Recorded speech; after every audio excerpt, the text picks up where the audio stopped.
Hello and welcome to Nimbus IAS. My name is Shubhashish and you're watching today's editorial and opinion analysis. So today is 1st of April 2022 और हम लोग आज तीन important topics करने वाले हैं.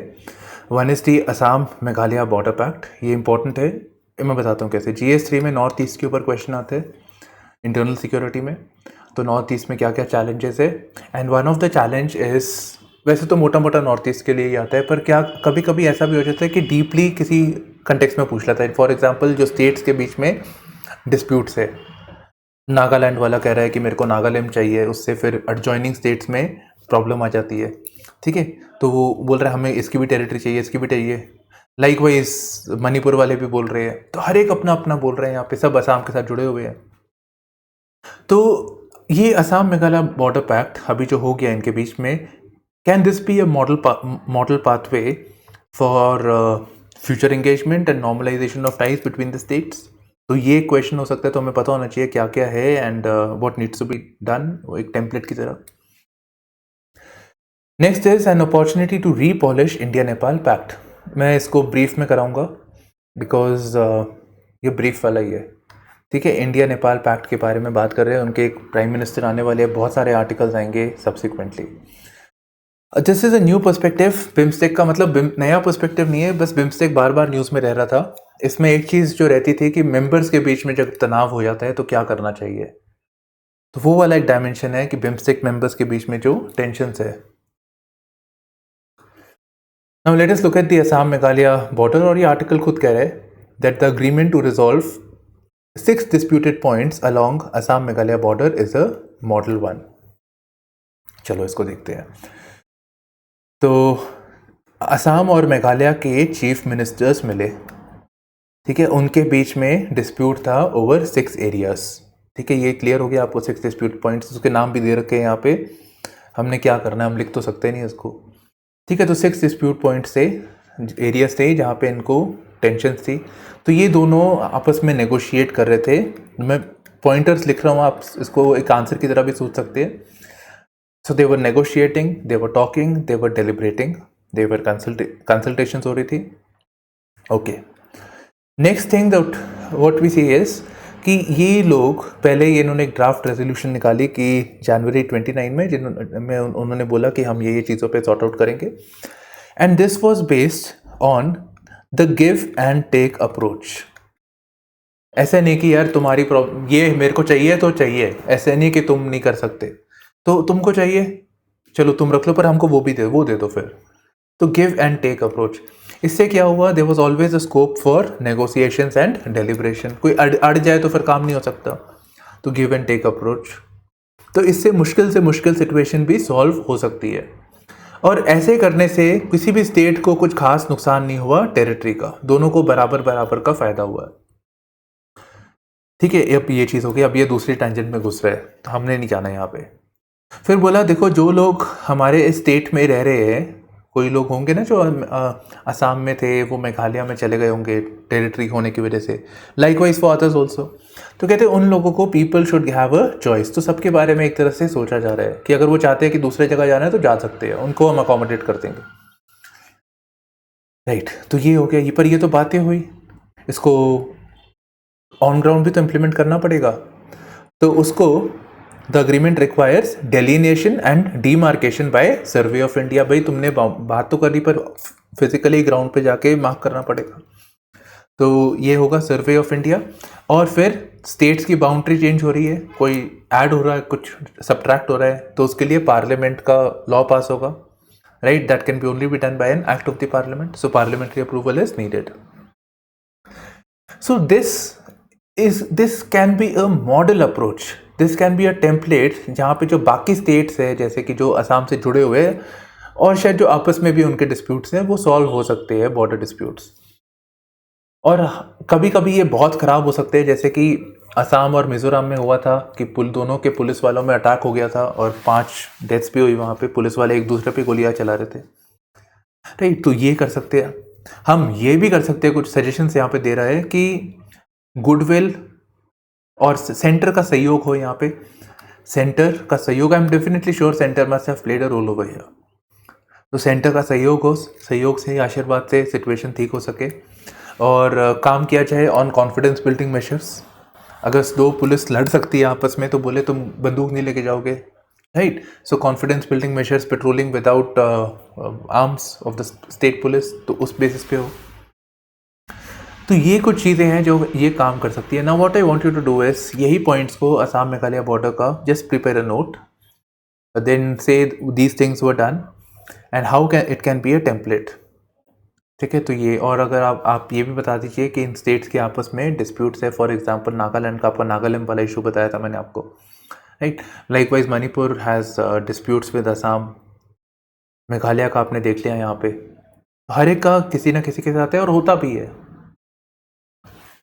Okay, an opportunity to repolish India Nepal ties. तो opportunity क्या है? ये भाई साहब आ रहे हैं, कैसे भी बन गए बस प्राइम मिनिस्टर, और उनके प्राइम मिनिस्टर ना ऐसे ऐसे बनते हैं, ऐसे निकलते हैं और ऐसे बनते हैं। So the first bilateral visit abroad for mister Deuba. ठीक है, तो ये आ रहे हैं हमारी कंट्री में और ये इनका इलेक्शन ईयर भी आ रहा है। और क्योंकि मैंने बोला ऐसे ऐसे कोलिशन है, कोई इधर पार्टी में चला गया, उधर चला गया, तो it is a fragile coalition. अच्छा, अब ये आ रहे हैं हमारी कंट्री में, ज़रूरी है कोई पक्का कोई बात करने आ रहे होंगे, पर हमारी कंट्री और नेपाल के बीच में थोड़ी टेंशन है, थोड़ी नोकझोंक है, थोड़ी टेंशन है यहाँ पे। पहली बात तो ये है कि ये हमने जो 2015 में जो हुआ था, नेपाल ने एक नई कॉन्स्टिट्यूशन बनाई थी, हम उससे नाखुश थे, उसके कुछ प्रोविजन से, specifically about the right of the Madhesis. ये नेपाल देख लो, ऊपर वाला पहाड़ है, ये नीचे प्लेन्स है, and it has close ties with Bihar, Uttar Pradesh etcetera. ठीक है, फैमिली टाइज ऑल्सो, तो ये सब। तो ऐसे पावर बांटी गई कि मधेसीज वर डिसएडवांटेज्ड, तो मधेसी प्रोटेस्ट हुए थे, कहते इंडिया ने इंस्टिगेट किया था और वो ब्लॉकेट हो गया था। ब्लॉकेट इन द सेंस कि इंडिया से जो ट्रेड ट्रक्स वगैरह रुके हुए थे, पर इंडिया ने करवाया था, तो ये ब्लॉकेट समझते, नेपाल से है ये बाय द वे। ठीक है, तो ब्लॉकेट कराया था, तो वहाँ पे ना तेल वेल हर चीज़ की शॉर्टेज हो गई थी नेपाल के अंदर। ऑब्वियसली खुद लैंडलॉक्ड है, ट्रेड आएगा कहाँ से आएगा? इंडिया से ही आएगा। बांग्लादेश से भी करने की कोशिश करो, पॉसिबल नहीं है, इंडिया तो आएगा ही आएगा। कहते चलो ये तो हुआ ही हुआ, आपने डीमोनेटाइजेशन कर दी उसके अगले साल। हमारा जो रिजर्व बैंक है, नेपाल राष्ट्र बैंक, उसके 7 करोड़ रुपए थे, वो नष्ट हो गए। आपने माना ही नहीं, कि आप मानने से, लेने से मना कर दिया आपने।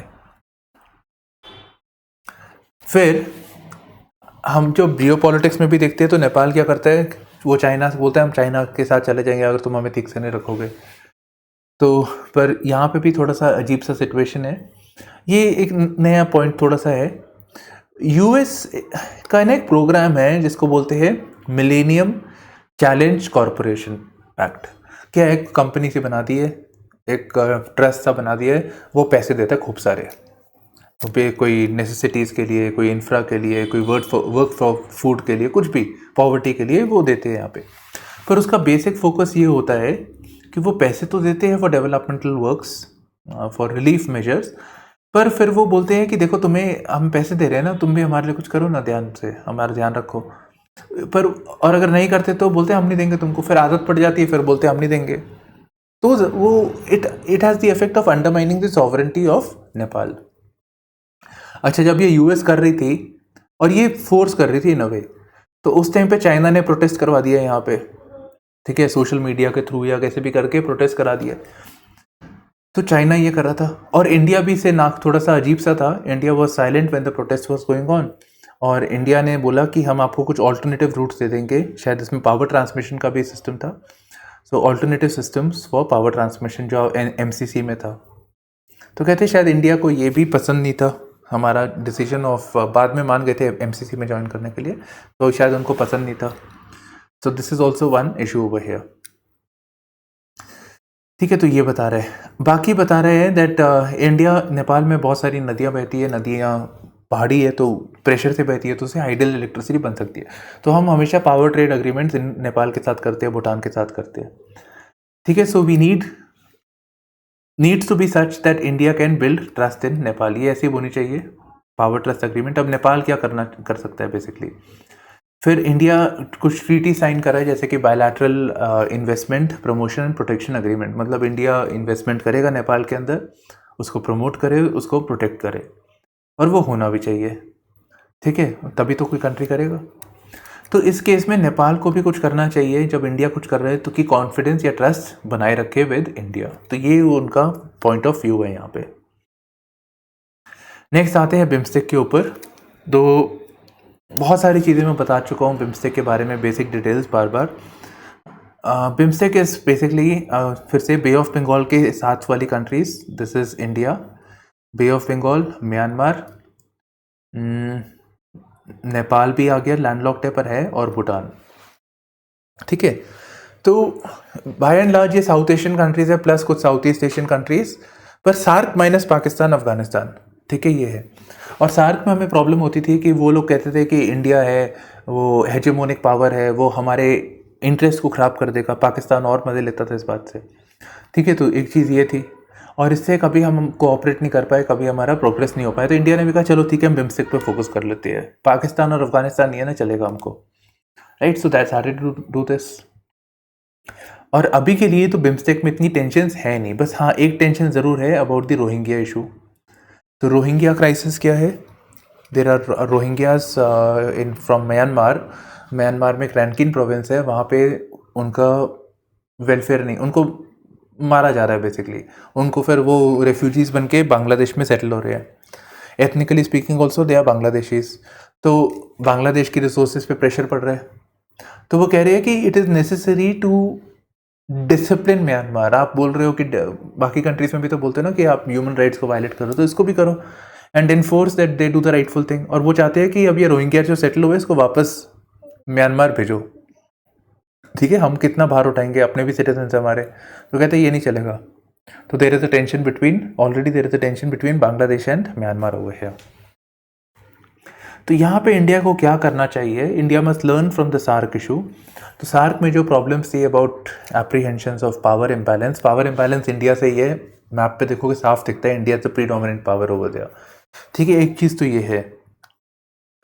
Then between the member countries, वो मेंबर कंट्रीज के साथ कैसे? Bilaterally we should promote both countries engaging and India also engaging on that front. India should play a positive role. And the other thing that can be done is कि multi जो भी forums है, group level discussions है, वो काम उस पर काम किया जा सकता है, so that there is greater engagement, और ये डिफरेंसेस ना आए, अगर आते हैं तो सॉर्ट आउट हो जाए, so before they become impediments to the smooth delivery of economic and security outcomes. Right then, so this concludes the session. So thank you for streaming in to Nimbus IAS with me, Shubhashish. Bye bye, take care and all the best.